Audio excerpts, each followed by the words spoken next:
முதல்ல சீமான் பேசக்கூடிய தமிழ் தேசியமே கிடையாது. அது ஒரு வலதுசாரி தமிழ் தேசியம். வலதுசாரி தமிழ் தேசியம்ன்றதை விட அது வந்து வலதுசாரி சிந்தனையுடைய பாலிடிக்ஸாக அது மாறி போச்சு. அது வெளிப்படையாக அவர் ஒத்துக்கிட்டார். அதுக்கு முழுக்க காரணம்னா சீமானுக்கு பிடிச்ச மாதிரியான விஷயம் திரள் நிதின்றது அவருக்கு இப்போ வராது. ஏன் வராதுன்னா, இப்போ வந்து மைக்ரெண்ட் தமிழ் பீப்புள்ஸ் இருக்கிறாங்கல்ல, ஸ்ரீலங்காவில் இருக்கிறவங்க முக்கால்வாசி பேர் வந்து இவருடைய நடவடிக்கைகளை புரிஞ்சிக்க ஆரம்பிச்சிட்டாங்க. அதுலேயும் ஒரு விஷயம், முக்கியமான விஷயம் என்னென்னா, விஜய்க்கு அவங்க ஒரு சில இடங்களில் வந்து ஆதரவு தெரிவிக்கிறாங்க. எதன் அடிப்படையில்னா, விஜயுடைய ஒய்ஃப் வந்து அவங்க வந்து பை பர்த் வந்து அவங்க வந்து ஒரு இலங்கை தமிழர்கள் சார்ந்தவங்க தான் அவங்க.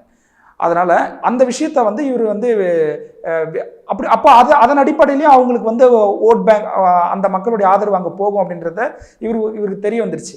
அதனால் இவர் என்ன பண்ணுறாரு, நம்மளுக்கு இது வராது இனிமேட்டில் இருந்து, வேறு எங்கே நம்மளுக்கு வந்து பணம் கிடைக்கும் அப்படின்றத பார்த்துட்டு அதுக்கு ஏற்றா போல் அவர் வந்து பேச ஆரம்பிச்சிட்டாரு. சீமான் வந்து ஒரு முழுக்க ஒரு ஃபேக்கு, ஒரு போலி அப்படின்றத வந்து இப்போ எல்லாரும் புரிஞ்சுக்க ஆரம்பிச்சிட்டாங்க. அவர் கட்சியிலேருந்து கூட்டமாக வந்து வெளியேறாங்க.